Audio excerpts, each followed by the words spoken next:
Welcome to Hidden US. This is episode 29. Waverly Hills Sanatorium Secrets, Suffering, and the Spirits Left Behind. On a lonely hilltop outside Louisville, Kentucky, wrapped in a forest that seems to hold its breath, stands one of the most chilling structures in American history, Waverly Hills Sanatorium. Today, people know it for its shadows and its ghost stories. But long before Waverly became one of the world's most infamous haunted locations, it was a place of isolation, desperation, and medical experiments born from the hopelessness of an incurable disease. In the early 1900s, tuberculosis, the White Plague, was killing tens of thousands.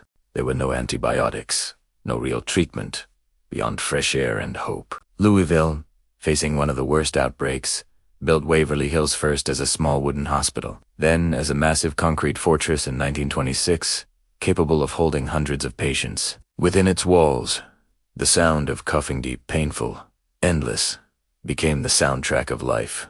Doctors and nurses worked around the clock, but for many, Waverly wasn't a place to heal. It was a place to wait for recovery, or for death. Over 10,000 people are believed to have died here. So many, in fact, that the staff built an underground tunnel later, called the Body Chute. This 500-foot concrete corridor was used to discreetly transport the deceased to waiting hearses, shielding other patients from the sight of death. But the chute only added to Waverly's eerie reputation. Thousands of bodies moved through that dark, sloping tunnel, each leaving its own emotional imprint on the place. Inside the sanatorium, treatments ranged from hopeful to horrifying. Patients spent hours on vast sun porches receiving heliotherapy, even in the freezing winter, wrapped in blankets, as icy air filled their lungs. Some underwent risky surgical procedures, like rib removal or lung collapse therapy. Doctors did what they could.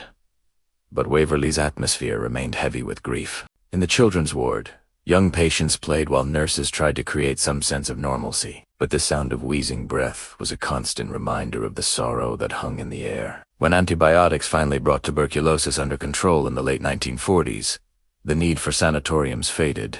Waverly Hills closed its doors, only to reopen in the 1960s as a long-term care facility for the elderly and mentally ill. The building, already heavy with history, soon faced allegations of overcrowding and patient mistreatment. Former staff recalled underfunded conditions and rooms filled far beyond capacity. The facility struggled until its final closure in 1982. When Waverly was abandoned, decay and nature quickly claimed the building. Windows shattered. The roof leaked, and soon, the stories emerged: shadows crossing hallways, disembodied footsteps, and whispered voices calling out from nowhere. Paranormal investigators flocked to the site, many leaving with recordings of strange sounds or sightings they couldn't explain. Skeptics argued the building's eerie acoustics and darkness played tricks on the mind, but even they agreed. Waverly felt different. Some floors became infamous. The fifth floor, especially room 502, grew into the center of countless stories about a nurse found dead in the room. Though the historical facts are debated, the emotional weight of the story continues to haunt visitors. Many report feeling dizzy, nauseous, or overwhelmingly sad. Some claim they've seen a figure standing in the doorway. The fourth floor is often considered the most active. Shadow figures dart across hallways, and doors slam without wind. Paranormal teams frequently capture unexplained shapes on camera here. And then there are the stories of the Creeper, a dark, crawling shadow said to move across walls and ceilings. Witnesses describe its presence as cold and heavy, as if it carries the weight of decades of suffering. But not all spirits are described as frightening. Many claim to encounter Timmy, the ghost of a young boy who roams the halls playing with a ball.